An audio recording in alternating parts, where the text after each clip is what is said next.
ليه الإبرة بتاعت مكنة الخياطة فتحتها من تحت مش من فوق زي إبرة الخياطة العادية؟ الإجابة حلم أو كان كابوس حقيقي. تعالوا نرجع ورا بالزمن لحوالي سنة 1838. كان في شاب أمريكي بسيط اسمه إلياس هاو، شغال عامل في ورشة خياطة أمريكا، وكان كل تفكيره إنه إزاي يعمل مكنة خياطة تخيط أسرع من الشغل اليدوي وتبقى عملية سهل الاستخدام. وطبعا كان في محاولات قبل كده كتير، بس كلها ما نجحتش لأن المشكلة كانت دايما في الإبرة. إن المكن اللي كان بيتعمل كان بيبقى فتحة الإبرة اللي فيها من فوق زي إبر الخياطة العادية. مع الحركة السريعة للمكنة كان الخيط دايما بيتقطع والمكن بيقف، وبالتالي ما كانتش مكنة الخياطة اختراع عملي أبدا. وفضل إلياس سنين يحاول يحل المشكلة دي، وكان خلاص شبه يأس إنه ينجح، لحد ما في ليلة من ليالي 1845 دخل ينام وفي قمة الإحباط. لما دخل في النوم شاف كابوس غير كل حياته. شاف إنه في غابة وحواليه محاربين أفارقة بيحاولوا يطعنوه بالرماح، بس الغريب إن كل رمح كان فيه فتحة من تحت.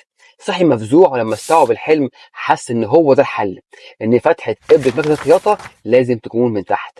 وطلع على الورشة جري وجرب الفكرة دي ونجحت جدا، والخيط ما قطعش. عادها أكتر من مرة وكل مرة كانت بتنجح التجربة. 846 سجل براءة اختراع أول مكنة خياطة عملية في التاريخ. ولكن استنوا، الدراما لسه ما خلصتش، لأنه لما حاول يبيع المكن بالإبرة الجديدة محدش اشترى، وحالته المادية ساءت وبقى مديون لأنه صرف كتير على فكرته. فسافر إنجلترا يدور على شغل، وبعد سنين لما بيرجع أمريكا بيتفاجئ إن شركات كتير بقت بتستخدم فكرته من غير ما يدوه ولا دولار واحد.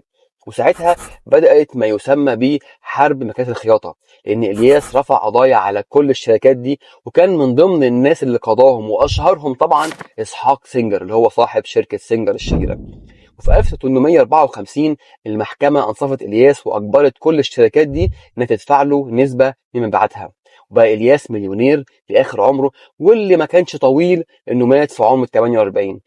اهو اختراع كبير زي مكنة الخياطة واللي غير صناعة الملابس تماما بدأ فعلا بحلم أو كابوس يعني. لما فكرة تعصلك معاك ادخل نام، يمكن يجيلك الحلم اللي يغير العالم ويخليك مليونير.